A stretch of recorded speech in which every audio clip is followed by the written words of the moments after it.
अब देखो, बृहस्पति ना अश्लेषा नक्षत्र में आ गया, अभी 2-3 दिन पहले हुआ है, और अक्टूबर एंड तक अश्लेषा नक्षत्र में रहेगा। अब जब गोचर बढ़ रहे होते हैं ना, तो सारे लोग ये देखते हैं कि मेरे किस भाव में आ रहा है, चंद्रमा से किस भाव में आ रहा है। जब तक आप पहले एनर्जी को नहीं समझोगे ना, बात नहीं बनेगी। अश्लेषा नक्षत्र राक्षस गण है। राक्षस का मतलब क्रूर, बात काम करके ही मानेगा। नागों का नक्षत्र है, रहस्यमयी है, और ये ना मनोवैज्ञानिक नक्षत्र है। कर्क राशि है ना, और नाग आ गए, लोगों के मन से खेलता है। और बृहस्पति का संबंध फाइनेंस से है, गोल्ड से है।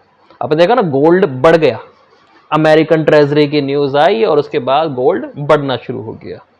अश्लेषा नक्षत्र के अंदर जहर छुपा है।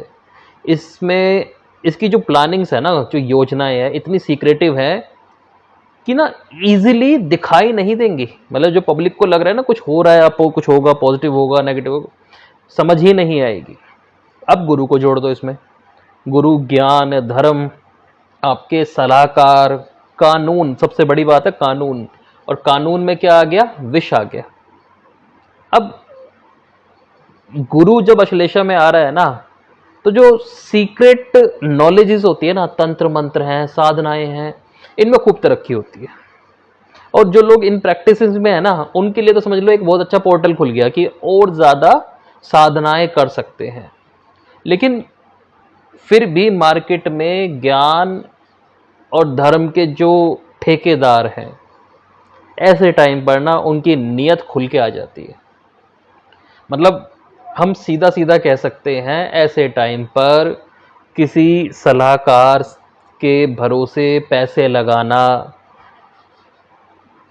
किसी गुरु, किसी शिक्षक, किसी जो आध्यात्मिक संगठन होते हैं ना, उनसे जुड़ना बहुत सोच समझ के चाहिए। कुछ भी ऐसी चीज देखी जा सकती है, क्योंकि ना गुरु देखोगे ना अतिचारी है और शनि वक्री है। ये बहुत बड़े योग होते हैं। अगर आप नॉर्मली पंचांग भी पढ़ते हो ना, तो इस बारे में क्लियर क्लियर लिखा हुआ है कि ऐसा समय जब गुरु गोचर में हो और शनि वक्री, गोचर में अतिचारी हो और शनि वक्री हो जाए, ये समय बहुत अच्छा नहीं होता चीज़ों के लिए। तो धार्मिक लोग, धार्मिक नेता, इनसे रिलेटेड ना बातें या विवाद सामने आ सकते हैं। जहर है इस नक्षत्र के पास, लिक्विड जहर, पानी भी है, तो पानी से रिलेटेड संकट, पानी में कोई पॉइजन मिला देना, बाढ़ आ जाना, ठीक है ना, ये सब चीजें दिखेगी। पानी से रिलेटेड लड़ाइयां हो जाना और प्रशासन का प्रॉपर इन्वॉल्वमेंट हो जाना। लेकिन पॉजिटिव साइड क्या है? जितने भी एस्ट्रोलॉजी से रिलेटेड चीजें हैं, तंत्र मंत्र हैं, मनोविज्ञान है, आयुर्वेद है, जड़ी बूटियां हैं, दवाइयां हैं, उस तरफ ना लोगों की नेचुरल रुचि बढ़ जाएगी। अब कुछ लोग पूछते हैं, सर ये ना गोचर 31 अक्टूबर तक ही है, इसमें तो खैर 2 महीने बढ़ के करेगी अभी क्या? चीज़ों के ना बीज पड़ते हैं ऐसे टाइम पर, और वो चीज़ें ना बाद में जाकर रिवील होंगी। ऐसे टाइम पर फिटनेस, जड़ी बूटी, फूड, इन चीज़ों से लोग जुड़ेंगे।